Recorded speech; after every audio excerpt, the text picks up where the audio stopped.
एक छोटे से गांव में सोमू नाम का एक आदमी रहता था। वो अपने खेत की जुताई में हमेशा लगा रहता, लेकिन फिर भी बहुत मेहनत करने के बाद भी उसे कोई लाभ नहीं मिलता था। एक दिन वो एक पेड़ के नीचे उदास बैठकर, हे प्रभु, मेरे खेत में फसल अच्छी नहीं उगती, क्यों? मैं इतनी कड़ी मेहनत करता हूँ लेकिन अच्छा नतीजा नहीं मिलता। मुझे पहले लिए कर्ज चुकाने के लिए फिर से पैसा उधार लेना पड़ रहा है। और उसने रोना शुरू कर दिया। इसी बीच संजय नाम का एक आदमी उसके पास आया। अरे सोमू, तुम यहाँ अकेले ऐसे दुखी कैसे? मैं क्या करूं, तुम तो मेरी परेशानी पहले से जानते हो, समझ नहीं आता क्या करूं। अगर जैसा मैं कहूं करो तो तुम धनवान बन सकते हो। मुझे क्या करना होगा बताओ संजय, लेकिन उसके लिए तुम्हें पैसे खर्च करने होंगे। बहुत कोशिश करके देख चुका हूँ, आखिरी बार ये भी कर लेता हूँ। ठीक है, लेकिन तुम्हें इस फसल के बारे में किसी को नहीं बताना है। मैं तुम्हें मछली की फसल के बारे में बताऊंगा। मछली की फसल? मैं समझा नहीं, क्या कह रहे हो? तुम मुझे कुछ पैसा दो, फिर मैं तुम्हें एक मंत्र बताऊंगा। तुम उस मंत्र का जाप करना और अपने पूरे खेत में छोटे छोटे बर्तन रख देना, और उसके अगले दिन सुबह में उनको देखना, तुम जान जाओगे। सोमू राजी हो गया और बचा खुचा जो पैसा था उसे दे दिया। फिर संजय ने उसे वो मंत्र बताया और वहां से चला गया। सोमू ने वो मंत्र पढ़ा और कुछ बर्तन अपने खेत में रख दिए। अगले दिन सुबह वो अपने खेत आया और वहां रखे बर्तन को उठाकर देखा। उस बर्तन में उसे एक बड़ी सी मछली मिली। ये देखकर सोमू भौचक्का रह गया और झट से दूसरा बर्तन खोला। उसे उन बर्तनों में ढेर सारी मछलियां मिली। तुरंत वो संजय के पास गया। संजय, मैंने अपना सारा पैसा खो दिया। अगर मैंने इन मछलियों को बेचा तो मुझे दुगना पैसा मिलेगा। मैं हमेशा तुम्हारा आभारी रहूंगा। ऐसा कहकर वो वहां से चला गया। उसकी बात सुनकर, ये क्या हुआ? सोमू क्या कहकर गया? मैंने तो सिर्फ उससे पैसे ऐंठने के लिए ऐसा कहा था। ये सच में कैसे हो गया? इसी बीच एक साधु वहां प्रकट हो गए। तुमने उसे धोखा देने की कोशिश की, लेकिन ईश्वर उसके साथ अन्याय नहीं होने देना चाहते थे। ईश्वर ने मेरे जरिए उसका भला करवा ही दिया। साधु महाराज, मैंने तो सिर्फ मजे के लिए कहा था, मुझे उसके पैसों की क्या जरूरत? अगर तुम्हें सच में इन पैसों की जरूरत नहीं तो लौटा दो उसे। ठीक है साधु महाराज, आपने जैसा कहा मैं वैसा ही करूंगा। साधु तुरंत वहां से अंतर्धान हो गए। संजय सोमू के पास गया और उसके पैसे लौटा दिए। फिर संजय ने उसे बताया कि उसने उसके साथ क्या करने की कोशिश की थी और माफी मांगी। सोमू हैरान रह गया। ईश्वर, आपका लाख लाख शुक्रिया, आपने मुझ पर दया दिखाई। इस तरह सोमू ने भगवान का धन्यवाद दिया। उसके बाद से बिना किसी मंत्र जाप के भी उसके बर्तनों के नीचे मछलियां दिखने लगी। सोमू उन मछलियों को बेचता और आराम से रहता। अगर हम किसी का बुरा करना भी चाहें, तब भी ईश्वर उनके साथ अन्याय नहीं होने देता। इसलिए जाने अनजाने में भी किसी का बुरा ना करें। अगर फिर भी ऐसा करते हैं तो हमें ईश्वर द्वारा दी गई सजा के लिए भी तैयार रहना चाहिए। अंजनीपुर गांव में दो इंसान थे, विनय और कमल। वो गन्ने का जूस बेचते थे। उनका व्यापार अच्छा चल रहा था और वो दोनों बराबर का मुनाफा कमा लेते थे। वहाँ पर एक पालतू हाथी था, विनय का, जो उसके दुकान पे ही रहता था। वो बहुत ही बुद्धिमान हाथी था, साथ ही वो बहुत ही नम्र और किसी को परेशान नहीं करता था। विनय जो भी उसे देता था वो खा लेता था और उसकी सारी बातें वो सुनता था। एक दिन कमल के दिमाग में एक बात आई। विनय हर रोज अपने दुकान पर आता है, वो कभी छुट्टी नहीं लेता, एक दिन के लिए भी। अगर एक दिन के लिए वो छुट्टी ले लिया फिर उसके सारे ग्राहक मेरे दुकान पे आ जाएंगे। अगर ऐसा होता है फिर मैं बहुत अच्छा मुनाफा कमा सकता हूँ बस एक ही दिन में। पर विनय कभी भी गलत तरीके से कुछ नहीं सोचता था लोगों के बारे में। पर एक दिन कमल सोचने लगा, मुझे एक तरकीब आई है। अगर मैं विनय के दुकान में जाता हूँ जब वो नहीं रहता है और कुछ गन्ने वहाँ से निकाल लेता हूँ तो मुझे गन्ने खरीदने की कोई जरूरत नहीं पड़ेगी। ऐसा मैं आज ही करूँगा। ये सोचकर कमल विनय की दुकान में गया रात के वक्त जब वो नहीं था वहाँ, और कुछ गन्ने वहाँ से चुरा लिया। दूसरे दिन विनय दुकान पर आया और गन्ने को देखा।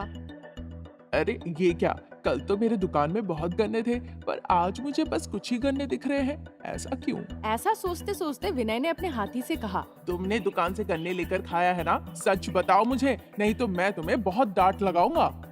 पर हाथी ने अपना सर हिलाकर बताया कि उसने नहीं खाया। तुमने गन्ने खाए नहीं है, मैंने गन्ने का जूस निकाला नहीं है, पर बाकी गन्ने गए कहाँ? इस बीच एक इंसान विनय की दुकान में आया गन्ने का जूस पीने के लिए। इस तरह उसने फिर से व्यापार शुरू किया और गुम हुए गन्नों के बारे में भूल गया। पर हाथी को कमल पर संदेह हुआ और उसकी दुकान में छुप छुप के गया।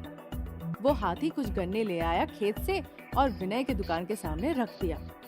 इस तरह कमल विनय के दुकान में तब घुसता था जब विनय दुकान से निकलने वाला होता था और गन्ने चोरी करके वो ले जाता था।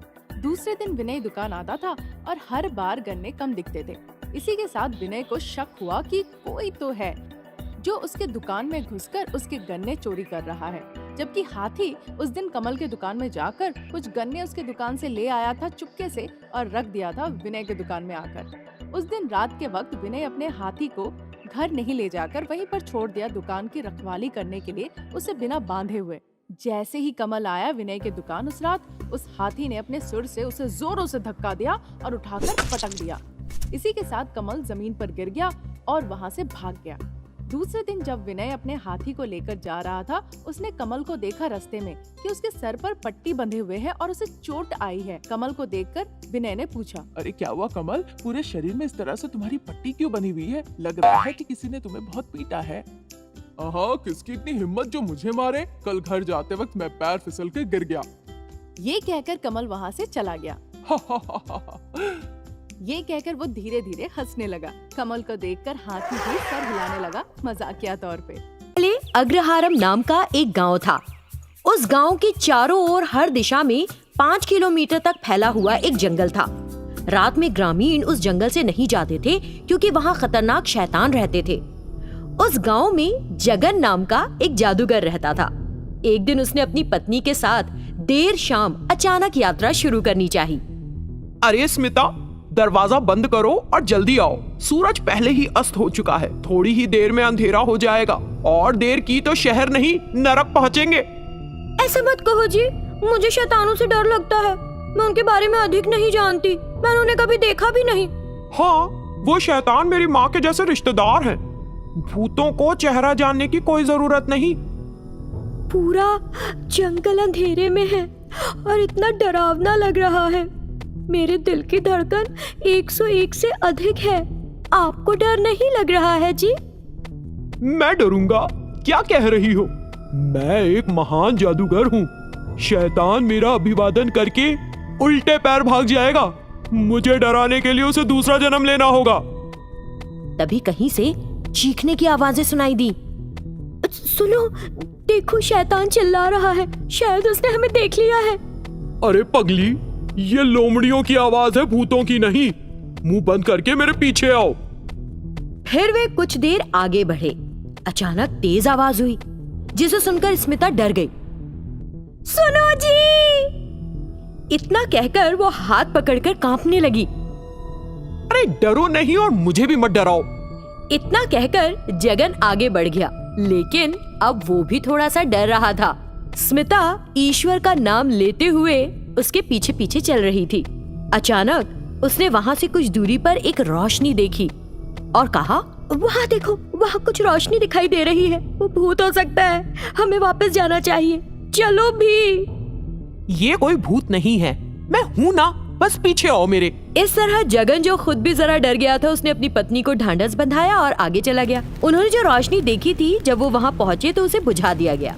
मैंने तुमसे कहा था ना, ये शैतान नहीं है। उस आग को बुझाया गया। देखो, एक पेड़ जंगल में आग पकड़ सकता है और इसी तरह दिखाई देता है जब उसका तना जलने लगता है, समझी? इतना कहकर वो एक तरफ हो गया। तुरंत ही वो अग्नि उसके सामने प्रकट हुई। जगन और स्मिता दोनों जोर से चिल्लाए और वहाँ से भागने लगे। कुछ देर बाद जगन ने कहा, स्मिता रुक जाओ, मैं भी आ रहा हूँ। मैं नहीं रुकूंगी। मेरे कहने पर आपने मेरी बात नहीं सुनी और बड़े घमंड के साथ ये भी कहा कि आप एक महान जादूगर हैं। आप क्या हुआ?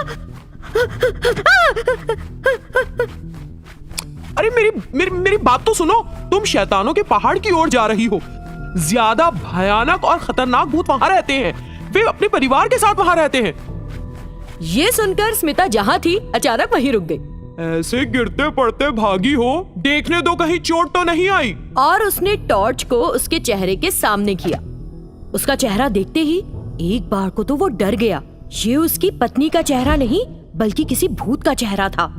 पूरा चेहरा आग से जल रहा था और बेहद डरावना लग रहा था।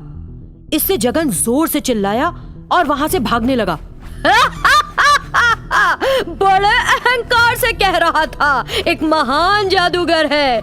ये भी कहा था तूने कि किसी शैतान को तुम्हारा अभिवादन करके भाग जाना चाहिए।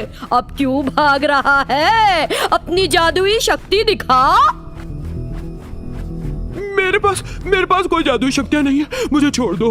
मैं इस तरफ कभी नहीं आऊंगा, वादा करता हूँ।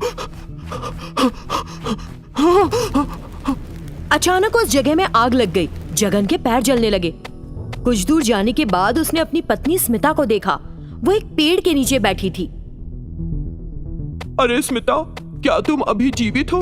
मुझे लगा कि भूतों ने तुमको खा लिया होगा। मैं तुम्हें कभी इस तरफ से नहीं लाऊंगा। चलो हम घर चले।